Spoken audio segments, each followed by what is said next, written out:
Bienvenue sur le podcast de Daphné et Fatou. Tu écoutes Elles disent.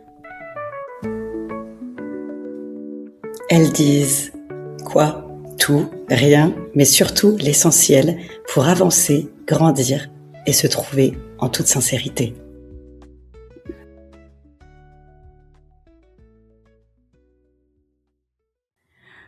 Coucou les filles, coucou Fatou. Coucou Daphné. Alors, cette Saint-Valentin, raconte-moi, qu'est-ce que t'as fait? Alors, cette journée de Saint-Valentin, alors ça a été une journée, on va dire, un peu me time parce que le matin, j'ai pris un petit cours de sport avec une amie qui est venue me rendre visite à Abidjan, donc c'était sympa. Mhm. Ensuite, après-midi, anniversaire pour mon fils. Et donc, bon, comme on reçoit des amis, moi, franchement, je m'attendais à rien, mais mon mari est venu avec des roses pour moi, même pour ma fille, pour toutes Oh, les c'est filles de trop la maison, mignon. en fait, tu vois. Oh, c'est trop mignon. Ouais, vraiment adorable. Et donc, on a passé la soirée avec nos amis, donc voilà. Et au moment où je pars donc me coucher, je sais pas, je commence à monter, et cetera. Et là, je vois qu'il y a des pétales au niveau du sol de ma chambre. Je me dis: «C'est quoi ça?» Et en fait, il avait mis des pétales partout, dans la Oh, chambre, oh, c'est sur trop le lit, des mignon. bougies et tout, donc vraiment franchement, c'était incroyable. Je m'attendais tellement pas à ça et puis il était Oh venu là là là là, quel mari. ouais, vraiment, top. Je t'enverrai des photos. Ouais, Donc bah, c'est normal. donc voilà, donc non, vraiment, journée très simple et finalement, tu vois, elle s'est terminée, de manière très romantique et tu vois, c'est une très belle attention, mais finalement, c'est quelque chose de simple aussi parce que c'est pas un Oui, tout dîner, à c'est fait. pas voilà, j'ai pas eu besoin de m'apprêter ou que sais-je. Donc vraiment, top. Comme quoi, même après, 18 ans, on peut quand même être surpris. C'est clair, ça fait donc 18 ans, donc 18 Saint-Valentin et il reste hyper romantique franchement, Ouais, pour les petits jeunes, là, prenez des notes, hein, parce que c'est ça qu'on veut sur la durée, s'il vous plaît. c'est ça. Bon alors et toi, qu'est-ce que tu as fait? Bah, écoute, nous, pareil samedi, c'était d'abord les enfants. Déjà, on a galéré à trouver quelqu'un pour garder les enfants. Les nounous sont très demandés, je pense, en cette période. Mais bon, on a trouvé, donc ça, c'était cool. Mais matin, activité sportive des enfants. Notre plus jeune, il avait un anniversaire, donc pareil, les enfants. Et puis, sur les coups de 16 heures, on a commencé par prendre un cocktail au bar d'un hôtel qui était à côté du Louvre, donc très sympa, histoire de bien se reconnecter. Ensuite, j'ai eu droit à un bouquet de fleurs avec des Waouh, roses et tout. C'est OK. marrant parce que, tu sais, pendant Saint-Valentin, quand tu es dans les rues de Paris, tu vois celles qui ont des bouquets, on se regarde et puis tu vois celles qui ont pas de bouquet qui te regardent du coin de l'œil. C'est trop spécial, tu te dis: Ah «Mais ouais, c'est trop j'imagine. spécial, c'est vraiment, tu sais, tout le monde rentre avec son copain, son bouquet, et tu vois que les mecs ils se regardent aussi. Enfin, je trouve ça, mais Mmh. c'est trop marrant. Et ensuite, on a fait un restaurant très simple, pas du tout dans le côté hyper romantique. On a voulu tester une nouvelle expérience. C'était une fondue coréenne. Mmh. Restaurant hyper sympa parce que tu es dans une sorte de petit box rien que pour toi. Donc c'était quand même assez romantique. Et en fait, tu as ton propre barbecue, ton propre bouillon. Donc on a cuisiné ensemble, mangé ensemble en discutant. Donc ça, c'était cool. Et après le resto, là aussi, on a testé quelque chose de nouveau. Ça s'appelle, comment ça s'appelle déjà? Urban Painter, je crois. Oui, Urban Painter, c'est à Paris. Et en fait, c'est une grande salle. En fait, c'est une expérience immersive où tu arrives dans une salle souterraine où il y a de la peinture partout et tu choisis, en fait, tu as un cadre en forme de cœur parce que ça, c'est Saint-Valentin, et tu choisis des peintures fluorescentes Ah et tu as ouais. plein d'instruments, genre des brosses à dents, des lance-pierres, des, comment ça s'appelle? Des pistolets à eau, des seringues et tout pour peindre ensemble Mmh. sur une toile. Et c'était marrant parce que moi j'ai un mari qui aime pas se salir, qui est très carré, l'art c'est pas son truc. Donc au début j'ai senti qu'il était tétanisé parce que tu sais, tu mets un pancho parce que en fait on se lance vraiment de la peinture, donc tu peux te salir et tout. Et lui, je sentais que mettre les doigts dans la peinture ça le sortait de sa zone de confort. Mais au Mmh. final c'était très sympa. Et puis on a gardé un souvenir parce qu'on a la toile. Ensuite tu récupères ta toile et c'était hyper franchement super super super expériences. Et puis c'était marrant parce que dans la salle, il y avait un couple, un jeune couple, hein. Ils sont venus avec leur bébé, donc le bébé était plein de peinture, mais ils étaient Oh, tout, mais c'était trop OK. mignon quoi. Le bébé, il devait Mmh. avoir, allez, 7-8 mois, tu vois. Et ils étaient là en train de peindre en famille. Je trouve ça trop chou. Je me suis dit, non, mais vraiment, en fait, la Saint-Valentin, c'est pas une question de plein d'objets de luxe, plein de bijoux, plein de trucs, mais Mmh. juste des moments de qualité passés en couple. Et ça, pourquoi ne pas vouloir le fêter? Même si on dit que c'est une fête commerciale, je trouve que toutes les occasions sont bonnes pour fêter l'amour et passer des moments de qualité Bien avec son sûr. conjoint, quoi. Mmh. La Saint-Valentin, c'est aussi, heu, pour moi, souvent un moment, enfin pour nous, mon mari et moi, c'est souvent un moment où on réfléchit, à notre couple, on regarde, notre trajectoire, on se demande où on en est, où on va, quels sont nos projets et puis pour certains, en fait, c'est aussi l'occasion de se poser une question inconfortable.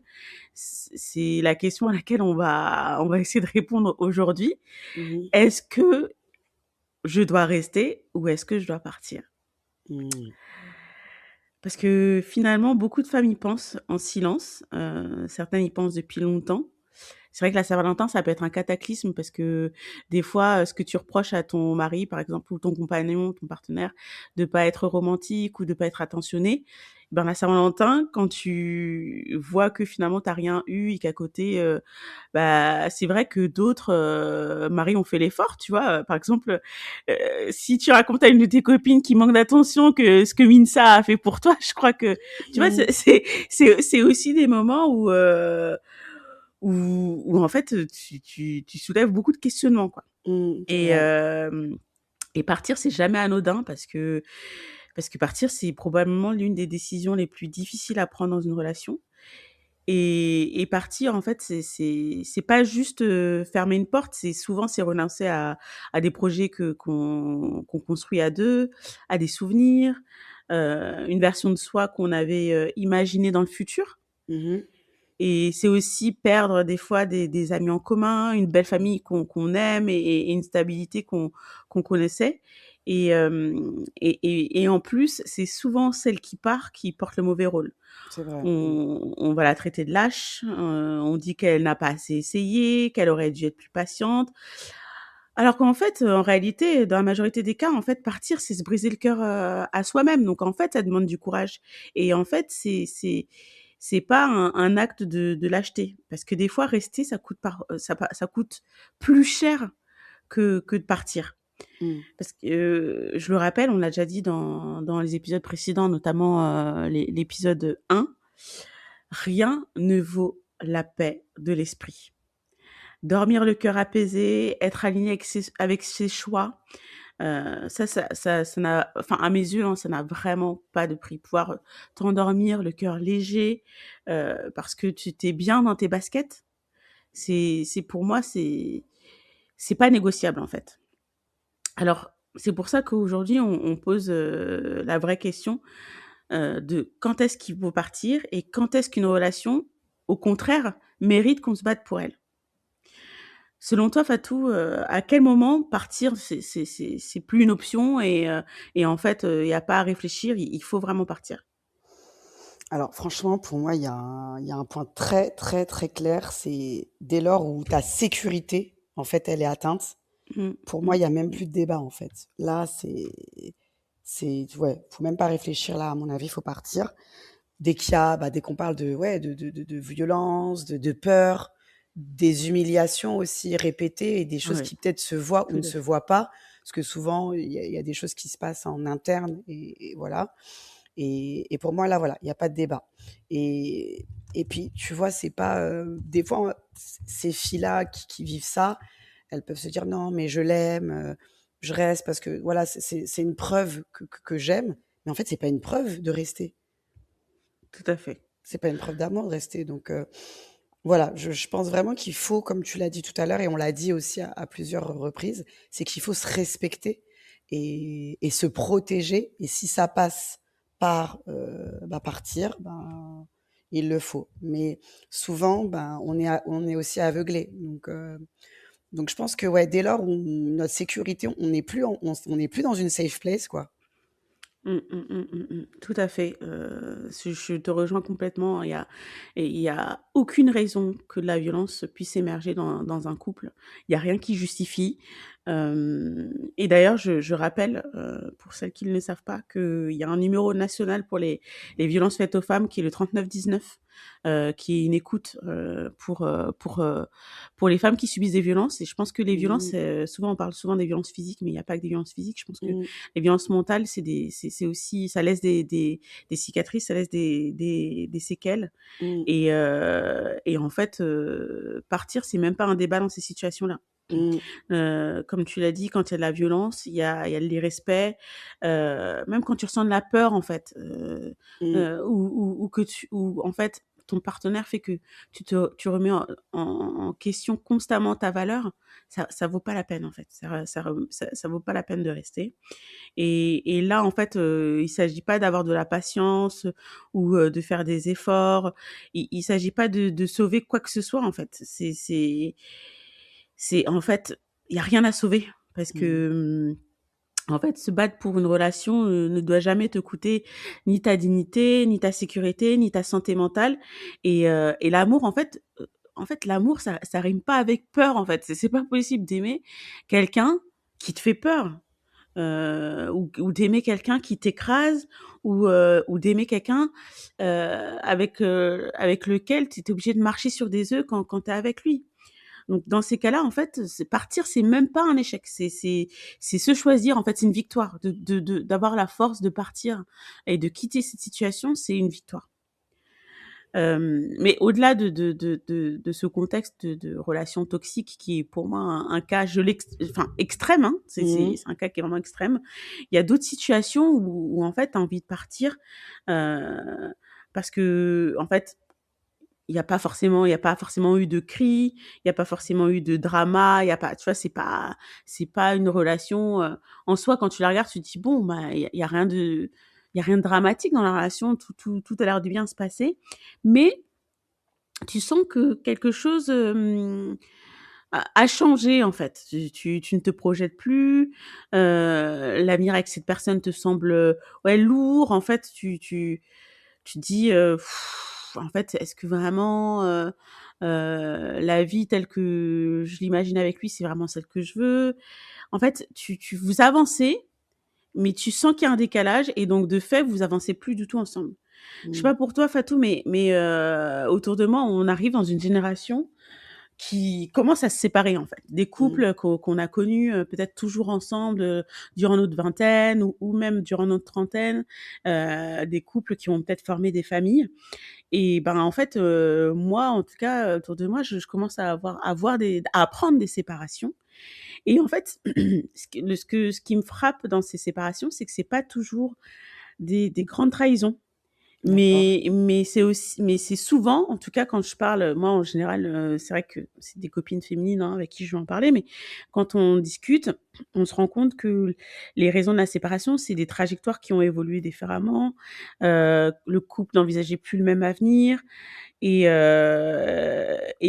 et qu'en fait, ils ressentent aussi un nouveau besoin de liberté. Donc Mmh. je sais pas si toi ça te parle, si toi aussi tu as des situations comme ça autour de toi? Hem, oui, non, non, c'est clair que, bien sûr, il y a de plus en plus de personnes qui se séparent, de couples qui se séparent, que ce soit autour de nous, mais même sans parler, tu vois, de personnes qu'on connaît, souvent ça nous touche aussi. Tu sais, quand c'est des célébrités, quand Mmh. voilà, c'est des couples et tout, on se dit: «Waouh, mais eux, mais on pensait que», ou même, des fois des influenceurs et cetera, enfin des gens qu'on suit, on va dire, sur les réseaux. Mais, moi, à chaque fois, franchement, ça me touche parce que je me dis que, bah, derrière une séparation, tu vois, il y avait des promesses, des projets, une Mmh. vision à 2, et ouais, je me dis que ça y est, c'est terminé, donc, ouais, c'est franchement, c'est quelque chose qui me touche, même si forcément ça me concerne pas. Mais je pense aussi qu'on vit dans une époque où partir, c'est devenu une solution aussi assez rapide, tu vois? À la première frustration, on se demande si c'est pas plus simple, d'arrêter que de continuer. Mais, j'aimerais faire une petite différence, tu vois, entre, une relation où on apprend à se connaître, tu vois, et un engagement qui est beaucoup plus profond. Hem, Parce que quand c'est, partir alors que ça fait peut-être que 1 an ou 6 mois que vous êtes ensemble, mais ou quand ça fait vraiment de nombreuses années et qu'il y a eu un engagement derrière plus fort, pour moi, la décision de partir, elle doit quand même être réfléchie. Mmh. Dans le sens où quand je m'engage vraiment, c'est pas pour, tester, pour, ouais, si je me sens plus bien, je m'en vais. Non, de base, quand tu t'engages, c'est pour construire sur la durée. Donc voilà, pour moi, c'est il y a partir, mais est-ce que tu pars parce que enfin, est-ce que voilà, vous êtes juste ensemble pour être ensemble et voilà, mais ou est-ce que derrière il y a eu un engagement, il y a eu un engagement, tu vois? Mmh, tout à fait, tout à fait. Parce que c'est vrai que, en fait, en tout cas, moi, mon propos, il s'adresse plutôt à des relations, sérieuses, quoi, avec, Mmh. tu vois, avec des projets de couple, des projets familiaux, tu vois? Et c'est vrai que je suis d'accord avec toi, que, on vit dans une époque où partir est devenu, en fait, trop facile et en fait, à la première frustration, au premier inconfort, à la première désillusion, on part. Et même sans ça, tu vois, même si c'est pas qu'une question de frustration, une question d'inconfort, une question d'illusion, même pour des questions sérieuses, hein, des trahisons ou des choses comme ça, moi, je reste persuadée que, toute crise peut être surmontée. Enfin, en Mmh. fonction enfin, il y a des conditions à cela, tu vois? Mais je pense que, au-delà, du fait de partir, parce que, je sais pas, tu en as marre ou quoi, mais tu pars avec une vraie raison, tu vois? Tu peux avoir une vraie raison, au fait de partir. Pour moi, même une vraie raison peut être, surmontée, dans certaines conditions. Parce que une relation, c'est pas une succession de, tu sais, de papillons dans le ventre. Tu vas pas avoir les papillons dans le ventre tout le temps, du début à la relation jusqu'à la fin de la relation. Il y a des moments où, en fait, avec ton partenaire, c'est pas forcément tout le temps les papillons dans le ventre. Mmh. Mais la question, c'est de se dire: «Est-ce que c'est une crise qu'on peut surmonter ou est-ce que c'est vraiment une fin?» Parce que, moi, je pense que les conditions dans lesquelles toute crise peut être surmontée, c'est la première condition, c'est quand tu n'es pas la seule à te battre. Quand en face de toi, tu as une personne qui est réceptive à ce que tu exprimes, elle écoute vraiment, elle se met pas systématiquement, sur la défensive, elle reconnaît ses torts Mmh. et elle montre par des actes, pas juste par des mots, mais par des actes, qu'elle veut que le couple fonctionne, qu'elle veut surmonter cette épreuve, qu'elle a appris de ses leçons, qu'elle a appris de ses erreurs. Alors c'est pour moi, cette relation, elle vaut la peine de se battre pour elle. Ça Mmh. veut pas dire que forcément, si tu décides de partir, tu es une lâche, mais si tu tiens vraiment à cette relation, je pense que si en face ton partenaire, même toi-même, hein, en fait, je dis ton partenaire, mais même toi-même, tu es capable de faire ton introspection, de te remettre en question et de reconnaître que: «Ah oui, là, effectivement, mes torts viennent aussi de là» et cetera. Je pense que, que que cette relation peut être sauvée.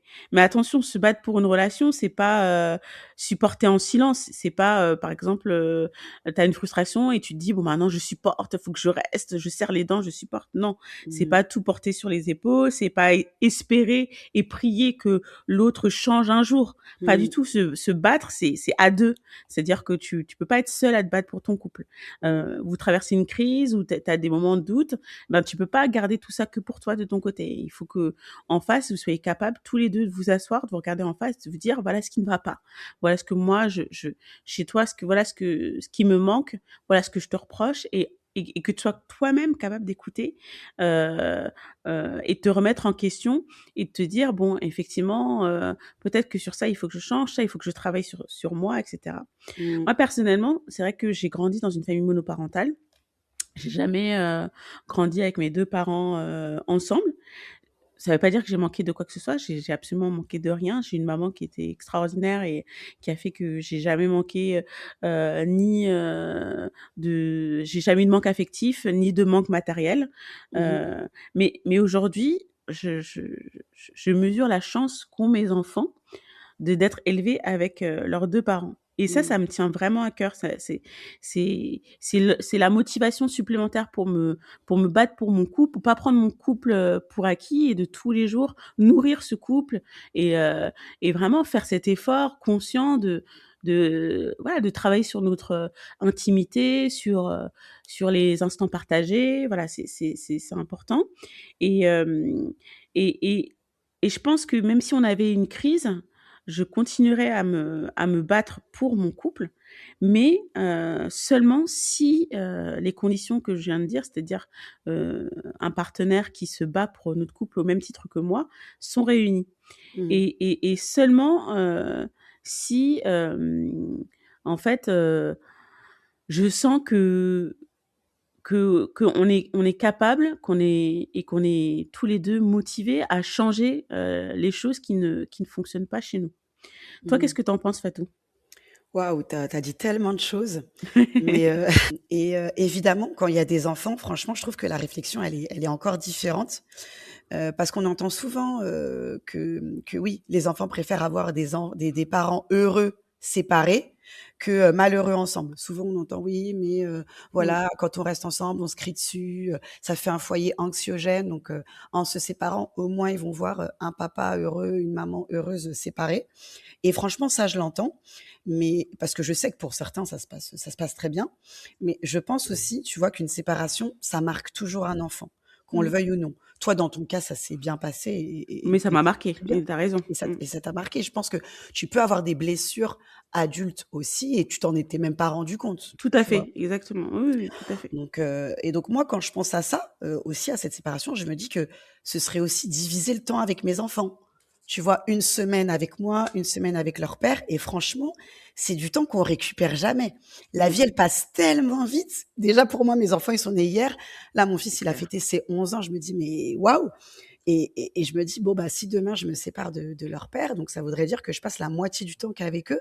Donc OK, maintenant je dois pas rester que pour mes enfants. C'est vrai, je vais pas rester avec mon mari juste parce que j'ai envie de rester, la majorité du temps avec mes enfants.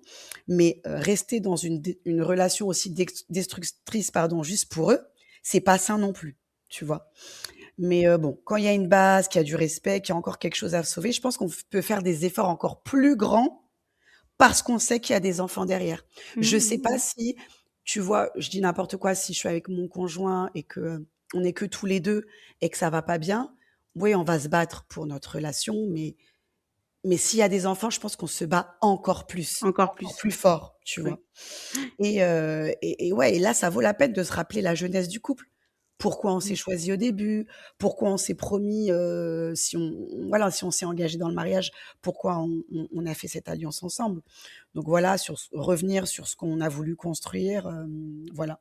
Donc voilà, donc je trouve vraiment aussi que c'est aussi différent de partir s'il y a, des enfants dans le foyer, quoi. Tout à fait. Tout à fait, non, Mmh. je partage tout ce que tu viens de dire. Effectivement, moi, j'ai beau, avoir eu, enfin, voilà, avoir été très heureuse, avoir une enfance très heureuse, avec en grandissant qu'avec ma mère, je peux pas nier le fait que c'est quand même quelque chose qui m'a marquée et plus que ce que je ne pensais au départ, tu vois? Moi, j'étais persuadée que non, mais c'est bon, ça m'a pas marquée, mais plus je grandis, tu vois, plus je fais de l'introspection, plus je me rends compte que, mine de rien, ça m'a marquée. Ça m'a marquée. Ça veut pas dire que je reproche à ma mère ou mon père et que je leur dis, «Oui, vous auriez dû vous battre pour le couple». Loin de là, c'est pas ce que je dis, mais c'est pas une décision qui est anodine. Sur tes enfants, il y a quand même toujours, pour moi, un impact. Après, voilà, t et je pense que, heu, plus une séparation est bien gérée par les 2 parents, moins cet impact est grand. Donc c'est voilà, c'est une décision à mesurer, selon ses propres réalités, selon ce qu'on peut supporter, ce qu'on ne peut plus supporter et en réalité, on n'est pas là pour juger, mais c'est juste qu'effectivement, le discours de: «Oui, la séparation, c'est rien», on l'entend beaucoup maintenant. Ah, pour déculpabiliser les gens, je trouve qu'on entend beaucoup: «Ah oui, non mais voilà, ils ont un papa heureux, une maman heureuse, nanani nanana». Et je pense que ça, c'est nier la réalité qui est que des enfants, peuvent quand même souffrir de ces séparations. Répondre à la question de départ, quand faut-il partir? Je pense que voilà, j'ai réfléchi à 5 questions à se poser. En fait, voilà, faire son introspection personnelle. Et les 5 questions à se poser selon moi sont la première, c'est est-ce que cette relation m'élève ou m'éteint? Est-ce que j'ai l'impression de m'épanouir dans cette relation? Est-ce que je me sens réellement écoutée? Ou est-ce que finalement, j'ai même arrêté de parler parce que je vois bien que quand je parle, je suis pas écoutée. Est-ce que finalement je me suis tue dans cette relation? Est-ce que je peux être pleinement moi-même? Ou est-ce qu'au contraire, je fais attention à ce que je dis, je fais attention à ce que je porte, je fais attention à mes opinions parce que je sais que, il va pas apprécier, que je vais être jugée dès que je vais ouvrir la bouche? Est-ce que je me sens en sécurité émotionnellement? Est-ce que, mes faiblesses ne sont pas utilisées contre moi, à terme? Est-ce que, tu vois, moi j'ai l'exemple, de tu vas te confier quelque chose de très personnel, sur, ton enfance ou sur, ta famille et puis ton mari va se servir de ça pour te dire: «Ah bah tu vois, tu comme, voilà, vous êtes toutes comme ça dans ta famille, ah bah tu vois, tu comme ta mère» ou des choses comme ça. Pour moi ça c'est être en danger, émotionnel parce que tout ce que tu confies est utilisé contre toi. Et enfin, est-ce que je me projette dans un avenir qui me ressemble? Mmh Hem, mh. est-ce que finalement les projets qu'on a sont des projets qu'on a conçus à 2 et qui font la part belle à ce que moi j'aspire? Ou finalement ce sont des projets que lui Mmh. avait et auxquels je me suis insérée, Mmh. Mmh. sans réellement penser à ce que moi-même je voulais? Parce que, à la fin, partir, c'est un acte de courage en réalité. Je pense qu'il y a pas je pense que chacune a ses raisons de partir. Je pense que chacun a ses Mmh. raisons de partir, que, la raison pour laquelle, tu pars, est différente de celle pour laquelle, je sais pas moi, la voisine est partie. Mais ce sont des raisons qui te sont propres, que nous on peut pas, tu vois, on peut pas répondre, universellement à tout le monde et dire: «Ah oui, là tu pars pas». C'est propre à soi-même. Hem, mais si tu décides de rester, souviens-toi également que rester et se battre, c'est aussi un acte de courage parce que, c'est pas toujours facile le couple. Je pense que Fatou et moi, on est bien placés pour le savoir. C'est pas parce que, voilà, globalement, je pense que voilà, je veux pas dire «on» parce que je veux pas parler pour Fatou, mais moi personnellement, je sais que je suis heureuse dans mon couple, mais il y a forcément des moments où tu te dis, bah, ah ouais, là, ça va moins bien, tu es inquiète, tu te dis: «Bon, est-ce qu'on va dans la bonne direction?» et cetera. Heu, c'est un choix conscient, en fait, que de se battre pour son couple. En fait, être heureuse dans son couple et se battre et rester épanouie dans son couple, c'est une décision. C'est un travail, c'est pas juste à la chance. Non, non, c'est pas du tout la chance. C'est une décision qu'on prend de se dire: «Bah, c'est lui la personne que je choisis, c'est ma personne», heu et donc en fait, j'entretiens ce lien fort, je l'entretiens. Donc partir ou rester, ne vous sentez pas jugé, peu importe la décision que vous prenez. Partir ou rester, ça doit toujours être, pour votre bien-être personnel et non pas pour les autres. Donc voilà le message que j'avais à dire pour aujourd'hui. Je sais pas si tu veux rajouter quelque chose, Fatou? Déjà, j'aimerais revenir à, c'est vrai quand tu disais que, souvent quand on il y a quelque chose dans le couple, c'est vrai que de se poser la question: «Est-ce que c'est une crise ou est-ce que c'est la fin?» Je trouve que c'est une super question. Tu vois? Parce qu'en effet, une relation, c'est pas une ligne droite. Il y a des saisons et souvent on peut confondre, bah, je sais pas, justement une crise, dire que, enfin voilà, c'est l'hiver en ce moment, avec une fin et à mon avis de ne pas ressentir la même intensité tout au long, du couple, ça veut pas toujours dire que l'amour, il est mort, Mmh, tu mmh vois? mh. Parfois, ça veut juste dire: «Ah, peut-être que là, on s'est éloigné, peut-être qu'il faut se retrouver, peut-être qu'il faut créer des moments de qualité, peut-être qu'il faut» je sais pas et peut-être qu'en effet, beaucoup, bah, confondent, les 2. Tu Mmh. vois? C'est le couple, c'est pas une ligne droite, ça peut Oui, pas être tout tout le à temps fait. pareil. L'arrivée d'un enfant, je sais pas moi, le de déménager, bref, on il y a tellement d'épisodes de dans la vie d'un couple que Mmh. forcément il en pâtit et voilà, ça va être notre capacité à rebondir là-dessus et pas à baisser les bras. Donc voilà, donc comme tu l'as dit, tu vois, de se poser la question: «Est-ce qu'on a vraiment tout essayé? Est-ce qu'on a communiqué?» Voilà, est-ce qu'on a cherché à comprendre, le pourquoi du comment? Donc voilà. Après, je suis d'accord aussi avec toi sur le fait que, bah, bien sûr, un couple, c'est être 2. Donc bien sûr qu'il faut se battre à 2, et se battre seul, c'est s'épuiser, en fait. Donc voilà, donc Tout à si fait. si si tu es là, il y a que toi qui veux sauver ton couple, bah, en vrai, désolée, mais c'est que c'est fichu d'avance. Ouais. Donc voilà, si tu es la seule à voir qu'il y a un problème, que tu essayes, tu rames, tu rames, tu rames et qu'en face, il y a pas de répondant, Mmh. le Ouais. conjoint il s'en fiche, c'est que, ben, en fait, il y a déjà une réponse, tu vois? Ouais. Bon les filles, merci pour votre écoute, merci pour, votre fidélité. Si vous pensez que des personnes peuvent être intéressées par nos sujets, n'hésitez pas à partager. Rejoignez-nous sur, Instagram, sur, ldis.podcast et heu et laissez-nous des commentaires. On a hâte, d'entendre, vos opinions sur, ce dont on discute, ici. À bientôt. À bientôt les filles. Merci Daphné. Merci Fatou. Bye. Si cet épisode t'a parlé, pense à t'abonner au podcast sur ta plateforme d'écoute, à nous mettre 5 étoiles et à nous suivre sur Instagram sur le compte eldiz.podcast pour continuer la conversation. Les liens sont en description.